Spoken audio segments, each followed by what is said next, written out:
Okay, welcome to the first actual painting tutorial for Nat 20.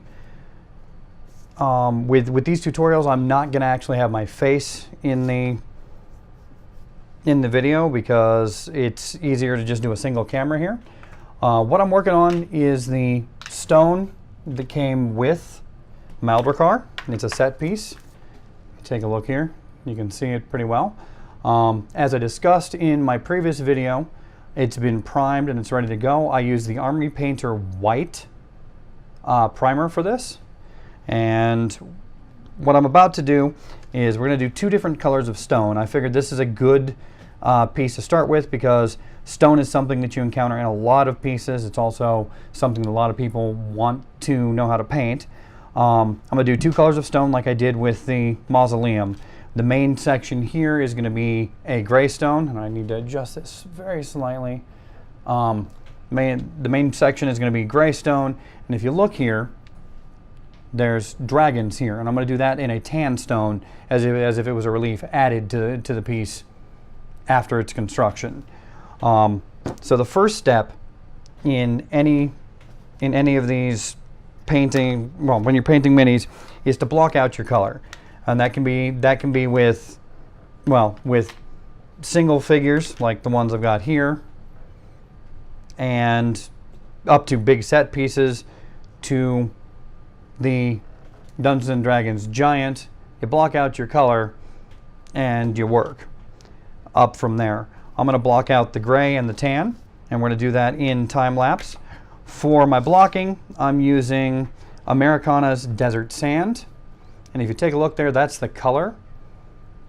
That's what if you want to try to emulate this exactly, that's what you want to match. And for the gray, I'm going to start out with a slate gray, which is very similar to Space Wolves gray. This is also Americana.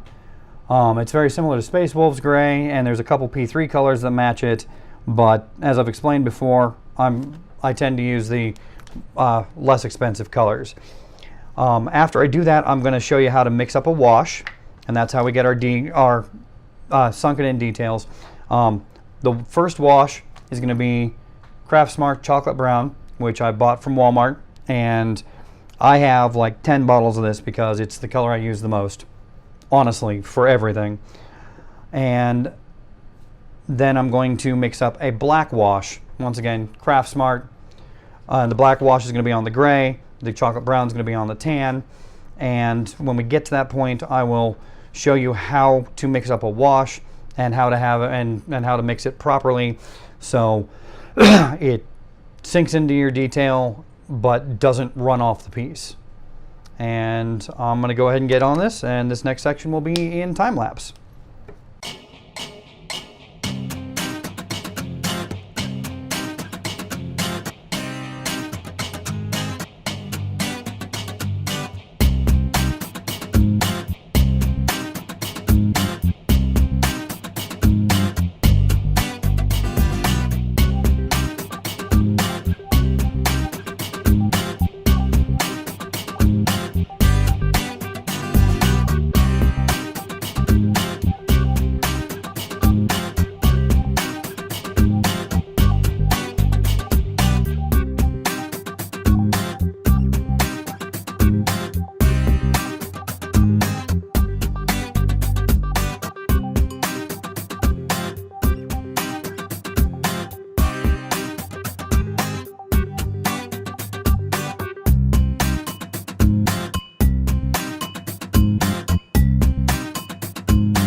Okay, we have done the blocking out of the gray, and it needs to dry a little bit.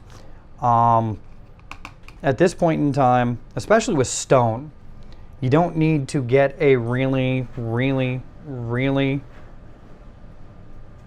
smooth coat on it. A big firm coat. I know, not a big firm coat.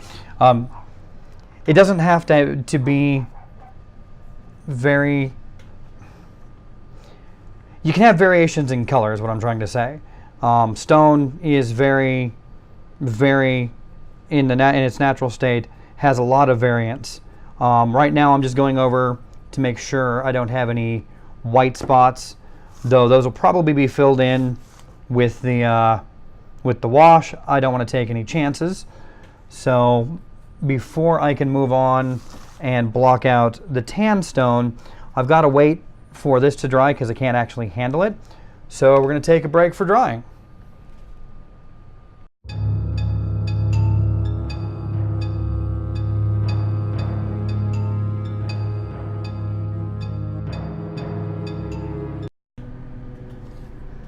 Okay, the gray's not completely dry, but it is dry to the point that I can handle it.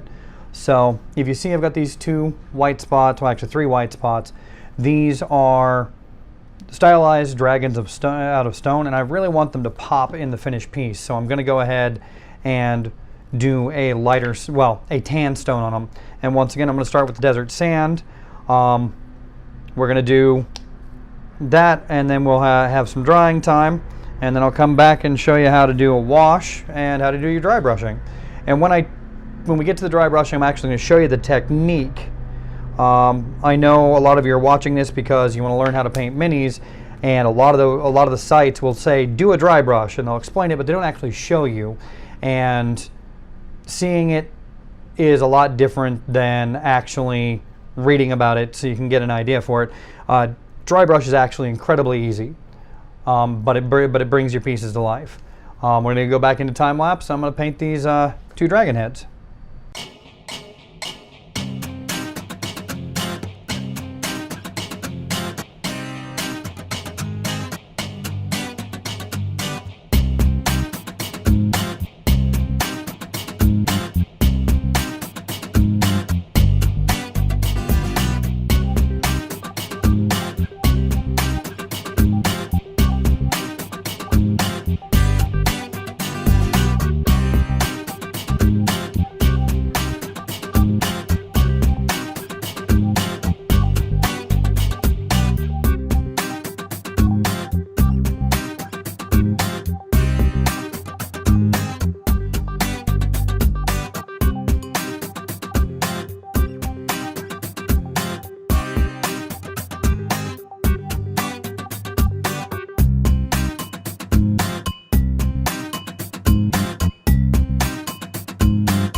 Nope.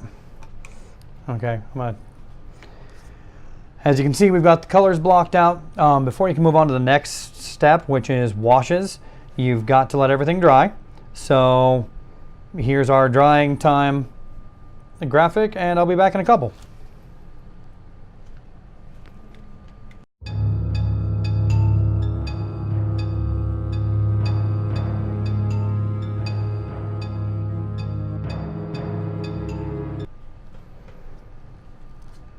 Okay, everything's dried, and pretty much before every step, you need to make sure that everything is dry.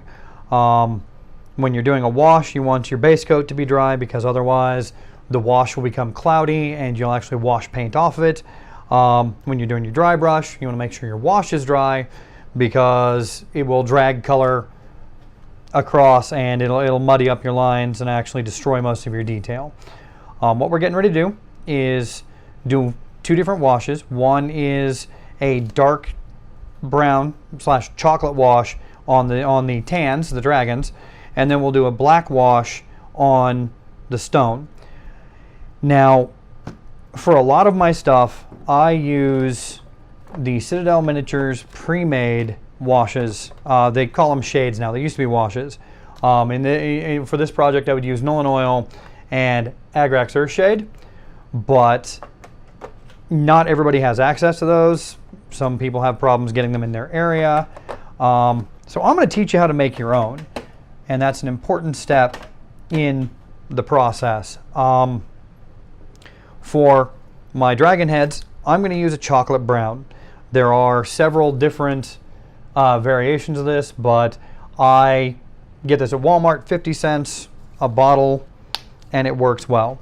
To make a wash, you're going to put a little bit of your color in the bottom of your paint pot, and then you're going to take a brush, or if you've got them, I have little itty bitty pipettes so I can measure it more accurately, but I put probably 3/5 paint to 2/5 water. You mix it up,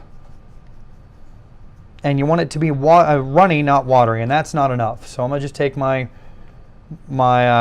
paintbrush, add some more water, and by runny, I mean it flows, but when you get to the edge there, if you take a look, it's not pushing past. Watery will just do it. So that's about the right consistency. I didn't make enough for these two pieces, I don't think, but we'll see here. And always make a little bit, because you can always go back and make some more. And with the wash, you literally just brush it on. And in this situation, I'm actually getting a little bit over the edges, which is fine, because I'm going to go over the gray stone with a black wash. So that'll cover up a lot. And you just brush it on there. And since the paint is thinner, it sinks down into your crevices and brings out the character of the sculpt. And I'm fond of saying that anybody can paint miniatures, because with the proper techniques, miniatures actually pretty much paint themselves. And that's because the sculpture's done all the work that you would normally do with a painting by working that in there, and all we're doing is bringing out that detail. Now, it doesn't look like much when I'm doing this, but when we're done with it and after we do our dry brushes, it will look fantastic. And we're going to go back to the time lapse. I'm going to do these 3 sections.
And that's what it looks like after the wash for the stone, well, the tan stone.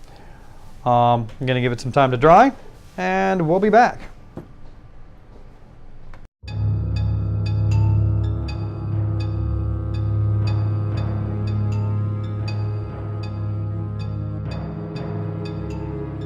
Okay, the dragons aren't quite dry, but since we're not doing a dry brush right now, we're going to go ahead and mix up the black wash for the gray stone. And it's going to be the exact same process. I'm going to make quite a bit more of it because I have a lot more to go. So I'm put quite a bit of black paint in there. And then I'm going to use my brush to dip out some water. Stir that up to see if I've got it right yet. And with black, it's a little hard to tell. That's still a little thin, but what I always do to make sure is I'll take it, wipe my brush off, and put it there. If I can see through it, it's about the right consistency. If I can't, then it's still too thick. So I mix in some more water. It's still too thick. So I'm going to use my dropper and add a little bit more. Normally I would use a cup for this. Like I use Taco Bell sauce cups, but I don't have any spares right now, so I'm just doing it this way. And yes, I'm making a mess, but this whole process is going to be messy.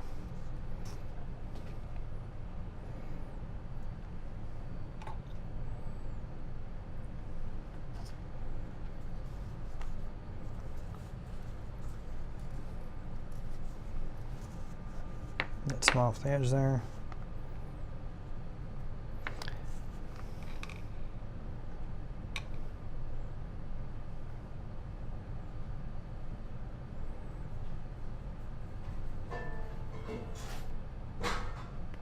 And yeah, that's about the right texture there. It's hard to tell with the black because it's got so much pigment. And then you're going to take it and you're going to do the exact same thing that you did with the other thing. You're just going to brush it on.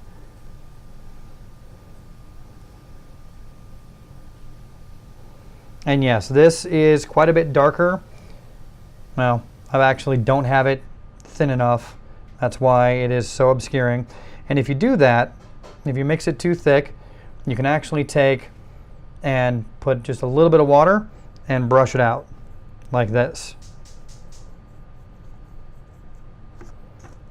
And as you can see, it starts to sink into the cracks like it's supposed to.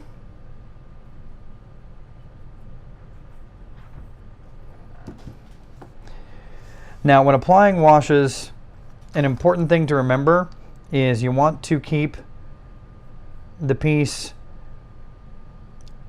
aligned with where you want the wash to sink, because that's how you're going to get it into the cracks. Normally that involves a lot of extra dry time and letting things sit so you can get it to where you want it. Today I'm going to use my heat gun as I do this, and this part's going to go into time lapse here in just a second. But that's how you mix up a wash, and that's how you apply it, and that's the effect you're going to get. And here we go.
Okay, as you can see, I've got the wash applied. It's going to take a few minutes for it to dry. So here's our drying time logo, and I'll be back to finish out this tutorial in a couple minutes.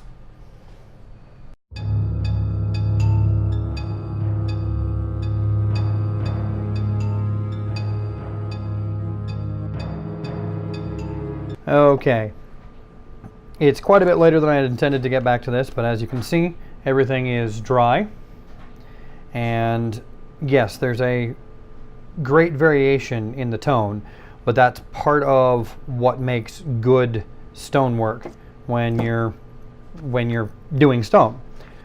I'm getting ready to do the dry brushing, and for this section, we're going to go back with a couple of the colors we've already used. But we're going to start with the pavement, which I'm going to use on the tan stone, and the slate gray, which I'm also going to use on the tan stone. And then I'm going to go with Apple Barrel's Territorial Beige, which is a brown like that, and my Desert Sand, which I'm going to use on the gray stone to make a more realistic stone color. Now, normally when you're doing a dry brush, for a figure, you are working with primary, tertiary, and secondary colors, and we'll have a tutorial on color theory, and I'll actually probably make a playlist with some additional videos that aren't from our channel, but will help you out with color theory and planning. But my friend George Sabo, who is an amazing artist, lives in Columbia, Missouri, is going to do a special video just for us on color theory. Now, what I'm getting ready to do is called dry brushing. For a lot of you, this is old hat. For some of you, especially the people that are watching this to learn how to paint miniatures, which is why we're doing this tutorial series, it's pretty simple. I'm going to take my brush, dip it in my color, and I've got this is an old shopping bag actually from my local game store, and I'm going to wipe most of the paint off the brush. And then literally, I'm going to take it and I'm going to place it at an angle to my surface and drag it across. It transfers, and actually I'll zoom in so you can see this a little bit. Put that right there. As you can see, I'm taking it and putting it at an angle and dragging it across the surface so it transfers some of that color. Now, you don't want to go too heavy on this, because if you do, you'll obscure your original color that's underneath. But that's how you dry brush. It's a simple technique, and it's used in all of our painting, at least my painting, to bring out the additional detail. As I said earlier, these miniatures have been sculpted and pretty much paint themselves, because the sculptors have done an amazing job, especially with Reaper Minis. But as you drag that across, and like I say, you want to put it at an angle to your piece. You're not doing it bristle straight down, because that won't get the edges of this. It gets caught on the edges of your piece and brings out that detail. Now, this step, it looks like I'm obscuring most of my detail, but with stone, the colors actually work well together, and when I do the second one, you'll see how that actually works to bring out these details. Because I'm going to do a dark one, because any tan stone, unless it's sandstone, which is pretty rare to find, just sandstone, especially in sculptures, because it's very, very soft, the two colors will work well. And that's what we've got for that dragon head. It looked like this, and now it looks like this.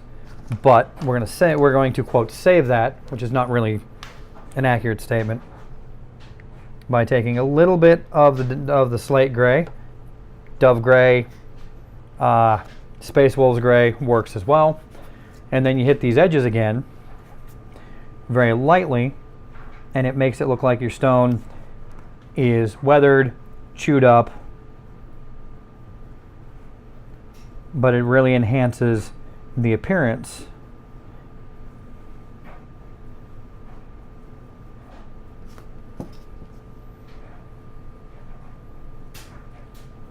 And this dry brush that I'm doing here is very light. It's just where the stone, the edges would have ground on things and had more wear than the rest of it.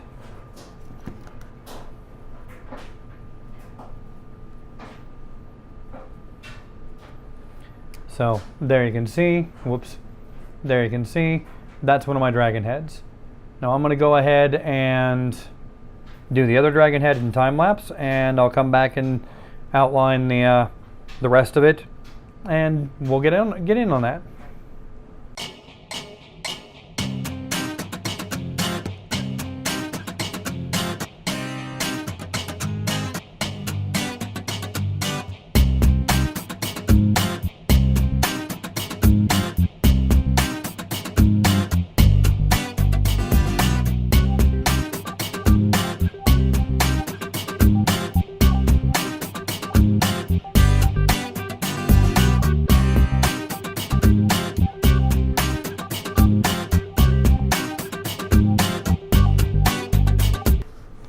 Okay. Whoops. I'm going to keep that in the light. I'm going to zoom in a little bit. I wasn't on camera, was I? And what you're seeing there is the finished tan stone. You can see it's kind of aged. It's kind of dirty. Now, it doesn't stand out well from the background here, but we're getting ready to fix that. With the background stone, I'm going to be doing a territorial beige, which is, I don't know, a comparable color, but that's the color that I'm using. And then a desert sand, which is kind of like that. And if that's not light enough, if I need more highlights, I will go with an ivory, which looks like this. So you've got these three variants on this dark gray background, and it will make that stone really pop. Now, like I say, with normal miniatures, you would not be doing this kind of color scheme, but this is really good for stone work. And since there's a lot of miniatures with stone, a lot of people want to add rocks to their pieces, I figured this would be a good tutorial to start with, so you can see the way I do stone, and yeah, and go from there. So we're going to go back into the time lapse, and after I finish this, we'll finish out the tutorial.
Okay.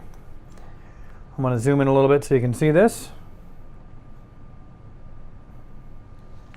And that is how you do some relatively realistic stone.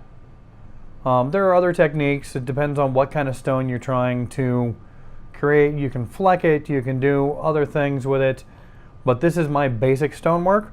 I'm going to go ahead and finish out the time lapse by doing a little bit of grass and moss on it, and I'll post pictures in the group later. But that is the basics of miniatures painting and how to do stone. And we'll be back in our next tutorial.